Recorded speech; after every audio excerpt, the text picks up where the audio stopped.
right, and next up, we have Dr. Daniel Becker and Philip Plagge from T3N Magazine. Dr. Daniel Becker is the CTO, and Philip is a front-end engineer. And they're going to talk about a holistic approach on GraphQL and event sourcing. So thanks so much, and welcome to the stage. Right. Thank you so much for having us. Me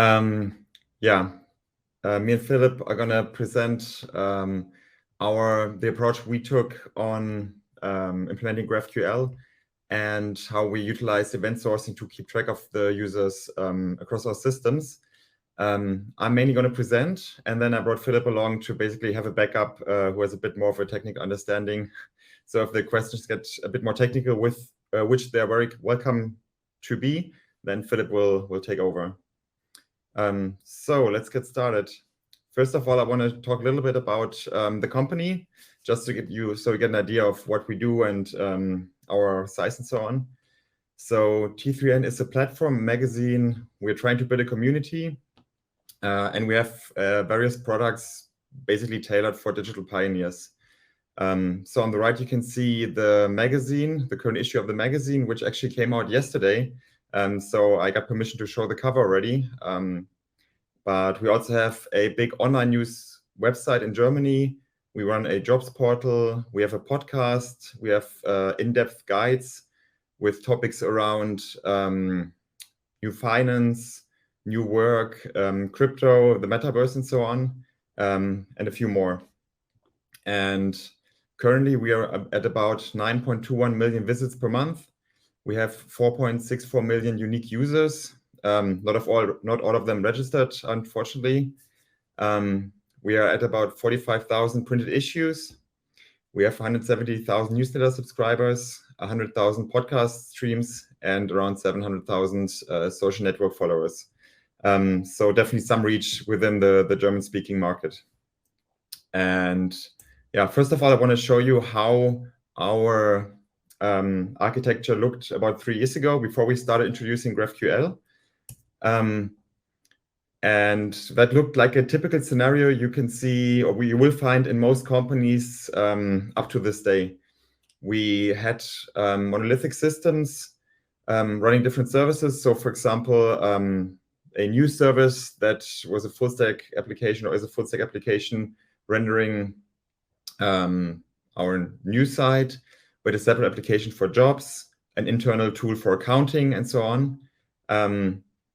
And something else which is called distribution, which we use to redistribute information from one platform to the other. And as you probably know, in the past, that setup was chosen so that applications and services could be independent, even though they were not at all, because the systems mostly had to be tightly coupled, actually, because you needed to pull information from other systems and to create a unified experience for the customer. Which then meant that whenever you needed an adjustment, a new feature, some new data in some application, you did not only need to touch the application itself, but also build an endpoint into another application to pull out the data. You had to do error handling, you had to pass the data, and so on and so forth. And in our case, we try to work around that a little bit with this distribution service, where basically the idea was that every system sent its updates to the distribution service, and then every other system could pull them from the distribution service. But it was still all REST, meaning that we still had to touch distribution quite a lot to move data around and create endpoints and so on. So not ideal. And back then, the idea to become a platform more and more manifested, which for us meant that we needed the ability to quickly compose new products based on the data and information we had, and also to be able to access information anywhere quickly, so that changes could be made more flexibly. And along comes GraphQL. We did some research, of course, found GraphQL. And that for us meant that we were able to utilize a modern tech stack that is composed of GraphQL APIs and TypeScript or React front ends with the occasional Next.js as well, to properly decouple front ends, back ends, queries, and the data. And yeah, with the exposed graph, we were then able to access all the data in one system. And on top of that, we enabled developers to have a way better experience, because of course they could pull in data from all the other systems without adjusting anything anywhere else. And then on top of that, something that's quite useful from my point of view is the type safety it comes with. Because as you probably know, most scripting languages aren't super type safe, and it introduces a ton of bugs when you don't have strict typing. And yeah, that was basically fixed through the whole GraphQL stack that we introduced. And this is what I was afraid of, because there's actually an animation in this slide. But let me quickly pull up the notes. Sorry about that. So what's hidden behind that example that's supposed to show up later is that with GraphQL, we were able to create a unified and simple developer experience, because with our tooling, we were basically able to auto-create SDKs based on the exposed graph, since we knew the structure of the exposed graph. And we could also create automated API documentation based on the graph, because again, we had the schema, including the types, which is incredibly useful. Yeah, just to address the comments, the problem is that this presentation tool hooks directly into Google Slides. So it's not an issue of me not clicking present. The tool actually is not displaying the animation. So that's what it is for now. Yeah, so what it also enabled us to do was to create microservices that can live in a single repository, meaning that they could share a lot of code that's in common, a lot of the foundation, but then implement unique functionalities depending on what we needed from said service, hooking into the GraphQL federation and exposing their data basically, or their branch in the tree. And we realized that based on a federated API, two actually, one public, one private, and we are exposing the data based on the use case for those data. And on top of that, and that's what the screenshot is for, is to give you an example of how they can look like on the playground, because the solution we're using, which is Apollo, also comes with a very nice playground for developers, where they can, on the left, basically use mutations or query for data and so on. And on the right, they get the result. So they can easily make sure that the queries work correctly, and then they have all the data available. Right. Fortunately, that was the only overlay that I have in the presentation, I think. So now just to show you the change in architecture that we have already, we have the GraphQL federation in the green box with the two APIs, private and public. And then we still do have some full stack applications that implement native GraphQL connectivity. Those basically expose a GraphQL server as well, so those data can be queried and have a GraphQL client to pull in data that they need to process. And we also have React front ends that are able to pull the data from either the public or the private API, depending on the use case.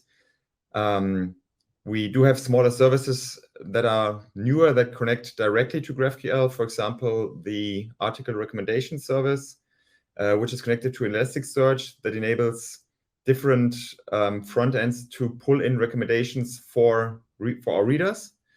But we're also connecting the old systems to GraphQL, which is quite nice, because that goes to show how you can still run your old REST-based APIs and systems, yet have a full-fledged GraphQL stack. And for that, we basically have small microservices that translate GraphQL to REST and vice versa, who then integrate into the whole GraphQL federation. And last but not least, We also have a little storage service that I wanted to show you on the bottom right of the graphic that just utilizes Prisma to connect to a database to store and retrieve data that are structured, but that could also be a Google bucket or some file storage. It just goes to show how easily or how easy it is to store objects through GraphQL as well. Yeah, so much for the implementation. As I mentioned before, we were striving to become a platform, and platforms need to know a lot about their users. So we wanted to know, how do users travel through the platform, meaning how do they go from application to application or from front end to front end? How do they interact with it? What do they change? When do they change certain things about their profile and so on? And we did some research, and what we found was the event sourcing pattern. Now, event sourcing is just a pattern which is implemented in different frameworks and languages. But what it has in common is that it records events that can be replayed on top of each other, creating the current state. And it is quite powerful in the sense that it can be replayed multiple times, and it can even be changed in the middle. So a simple example that I have is, say you're selling a certain product in your store, and you want to see how your income changes if you had increased the price a year ago.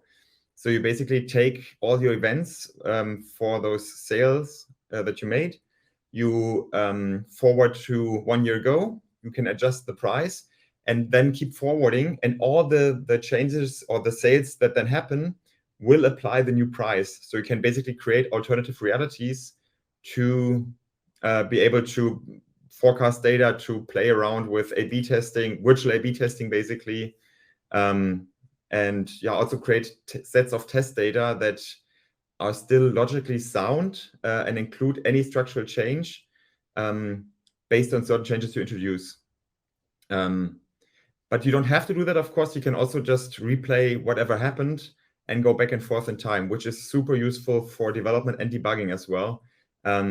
Because you can imagine a lot of bugs are only discovered if or when a certain value is persisted in your database.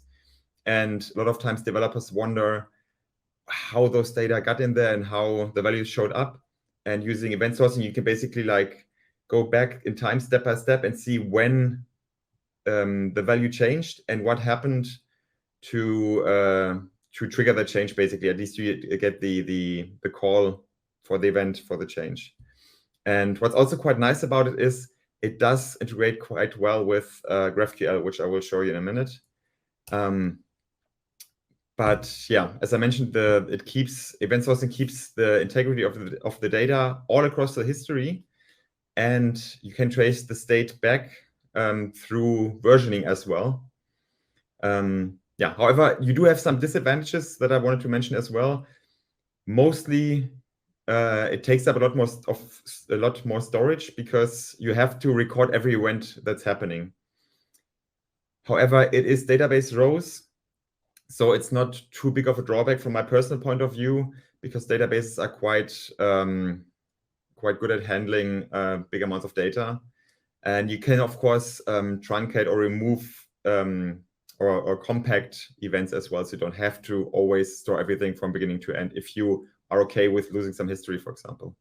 However, you also have increased code complexity, and that should not be underestimated, because you need to make sure to always include your event sourcing implementation when you persist data. So you must make sure that you post the relevant data to your event sourcing implementation to actually record the events. So the concept of event sourcing is that every interaction with the system is stored in form of an event, and every event can be read and written. And events can also have side effects, which is quite nice. So say, for example, you're gonna have a user who's reading notifications, and whenever a notification is read or marked as read, you can also trigger, you could either some feedback to the user through, say, WebSocket or some other mode of communication, or you could asynchronously queue a job to send an email maybe once a day with a digest or something else. And you can also use your event sourcing implementation as a data source. So it's not just to archive into a second system. You can also use it as your source of truth for the events and entities you're persisting, which is quite nice. And that is called a projection, which is basically the sequence of events leading up to the current point in time. So that becomes your view model or your query model. Yeah. So the way we implemented it was using the Neos Flow framework with the event sourcing package.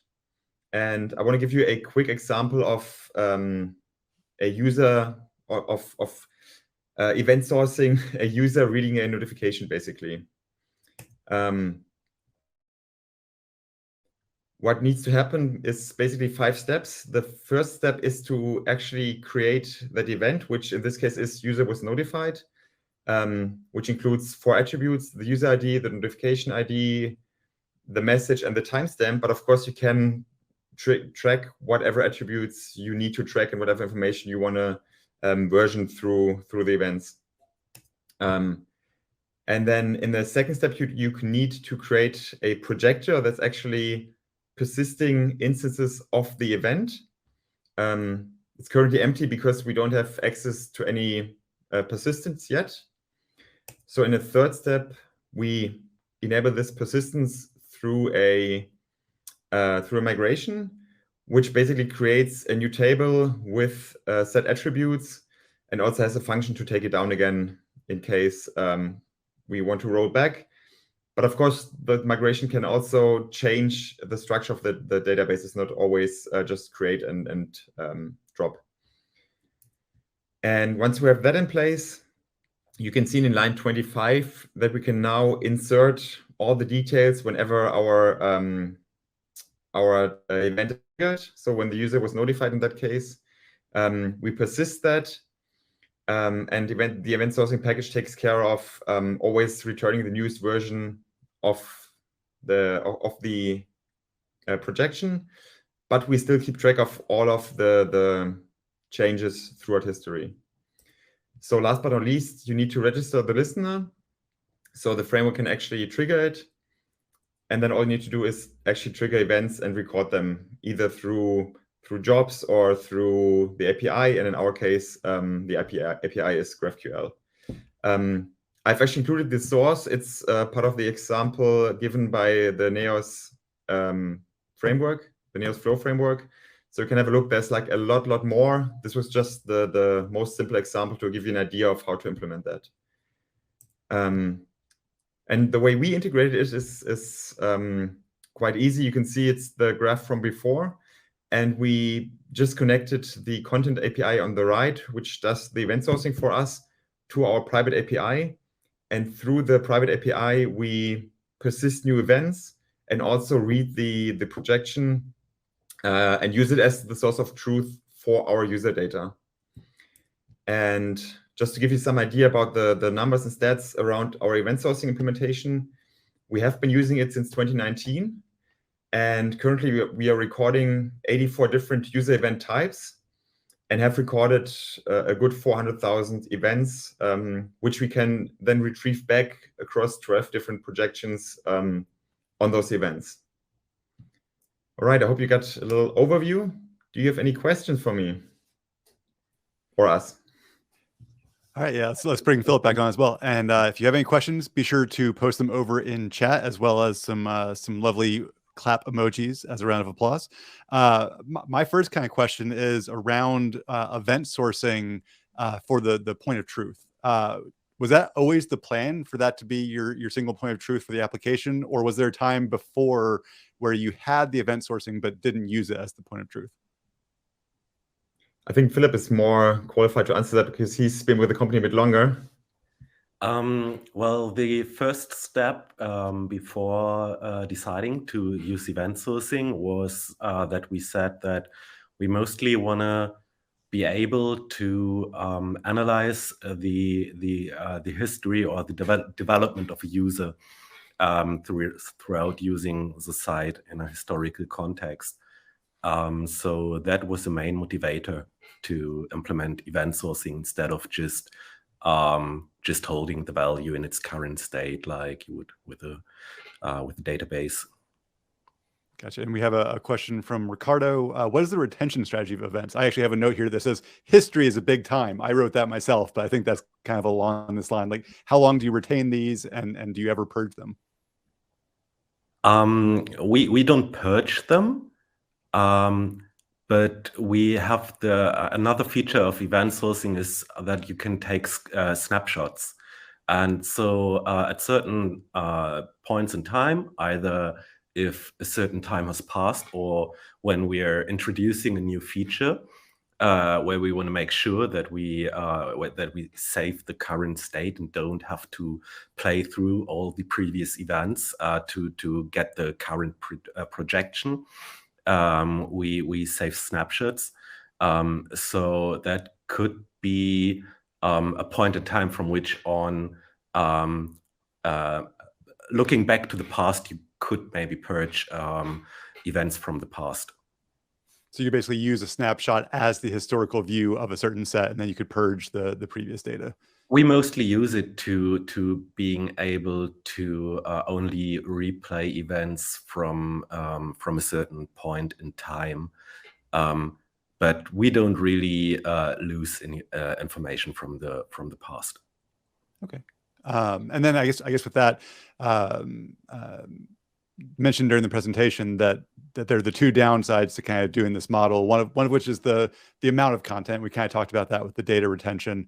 But I guess can you dive a little bit more into the code complexity downside? How, like Philip, from an implementation standpoint, from an engineering standpoint, how much complexity does that add, and like where exactly does that complexity come in to your day to day?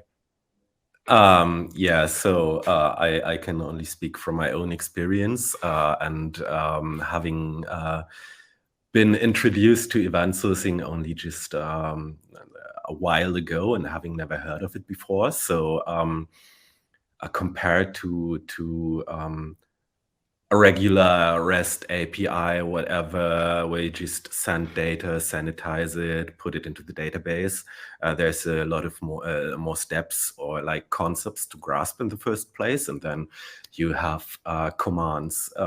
Commands describe which data gets received. And then from the command, there's the listener or that takes the command, sanitizes it.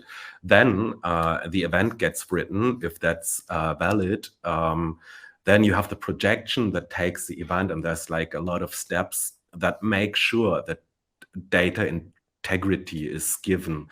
But of course, if you just want to add like a field to a user profile or whatever, it's a lot more overhead than with a regular concept. I gotcha. But it sounds like you get workflows in place, and it's probably not that big a deal, right? No. Like once you get used to it, it's fine. But like in the beginning, it's a bit more. I gotcha. All right. Well, it doesn't look like we have any other questions in chat. Let me give it a quick look real fast. I think that's about it. So I appreciate both of you coming on and sharing your expertise in this area. And thanks so much for being here. Thanks for having us.